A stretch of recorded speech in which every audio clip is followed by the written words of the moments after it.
자, 오늘은 산유화 학습활동 한번 풀어보겠습니다. 교과서 78쪽을 한번 펴봅시다. 자, 학습활동 1번. 이 시를 천천히 소리내어 읽고 운율을 형성하는 요소를 찾아보자 라고 했는데, 자, 운율을 형성하는 요소, 먼저 전통 율격인 사문보 찾을 수 있다라고 했습니다. 사문보, 전통적인 율격이죠.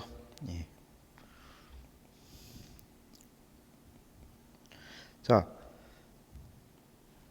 산에는 꽃 피네, 꽃이 피네. 가을,봄, 여름 없이 꽃이 피네. 자, 이렇게 세 개씩 끊어서 읽을 수 있다라고 했습니다. 자, 두 번째는 네라는 피네, 피어 있네, 또 산호라네, 지네, 이렇게 네라는 종결 어미를 사용해서 이거 뭘까요? 네, 그렇지. 바로 가군이라고 할 수 있어요. 가군. 자, 세 번째는 수미 상관 구조를 사용해 가지고 안정적인 그런 운율도 나타내고 또 안정적인 시 구조도 나타냈어요. 어쨌든 이런 유사한 통사 구조의 반복을 통해서 운율을 만들어내고 있죠. 자, 2번. 이 시의 시상 전개를 다음과 같이 정리해 보자라고 했는데, 1년은 가을, 봄, 여름 없이. 그렇지. 가을, 봄, 여름 없이 뭐 한 거예요? 꽃이 피는 거죠. 어디? 산에 꽃이 펴요. 꽃이 핌. 자, 2년은 저만치 혼자 피어있는 꽃이라고 할 수 있겠고요. 3년은 꽃이 좋아 산에 사는 새죠.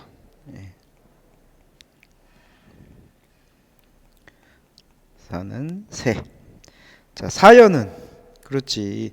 1년하고 똑같이 가을, 봄, 여름 없이 요번에는 산에 꽃이 지는 거죠. 꽃이 짐. 자, 이렇게 순환되면서 꽃이 피고 혼자 피어 있고 고독한 거죠. 고독한 존재라고 했었고, 그 다음에 꽃이 좋아 산에 사는 새 교감이라고 했었고, 그 다음에 꽃이 지는 거 소멸, 이렇게 계속 순환하는 구조다라고 이야기했습니다. 자, 3번. 모두먼들과 함께 이 시 내용과 형식이 어떻게 관련이 되어 있는지 알아보자라고 했는데, 특히 종결 어미의 반복, 아까 얘기했던 운율을 만들어주는 네라는, 자, 뭐뭐하네라는 이 어미는 평서형 종결 어미죠. 단순 서술의 의미만 갖고 있죠. 만약에 구나라고 끝난다면은 꽃이 피었구나, 저기 피어 있구나, 사는구나, 꽃이 지는구나, 이런 식으로 이야기를 했다면 화자의 정서라든가 이런 것이 반영이 되는데, 저 그냥 단순한 서술의 의미 갖고 있는 내로 끝나고 있어요. 그래서 화자의 정서가 배제되고 있죠. 그죠? 빠져 있다는 얘기지, 배제. 자, 2번. 이연의 행 배열을 다음과 같이 바꾼다면, 자, 어떻게 바꿨어요? 이연 산에 피는 꽃은을 산에 피는 꽃은. 자, 이렇게 다른 행이었는데 한 행으로 바꿔 보면, 아까도 얘기했지만 이럴 경우에는 산과 산의 거리가 어떻게 된다 그랬어요? 좁아지는 거지. 그죠? 거리감을 시각적으로 형상화한 그런 시였는데, 이게 무너져 버린 거지. 그래서 시인이 이야기하려는 부분도 달라지겠죠. 예. 자, 3번 다음 이 시에 관한 다양한 해석 가운데 하나 우리가 채택하고 있는 해석인데요.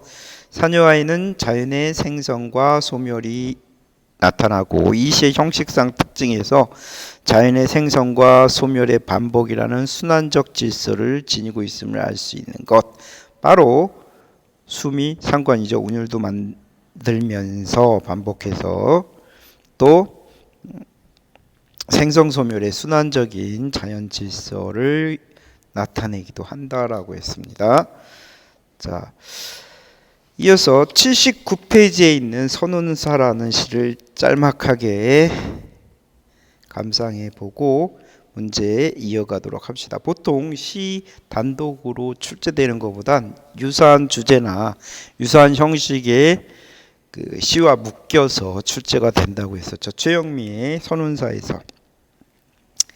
자, 꽃이 피는 건 힘들어도 지는 건 잠깐이더군. 골고루 쳐다볼 틈 없이 이만 번 생각할 틈 없이 아주 잠깐이더군. 자, 꽃이 피는 건 힘든데 지는 건 잠깐이라고 얘기했어요.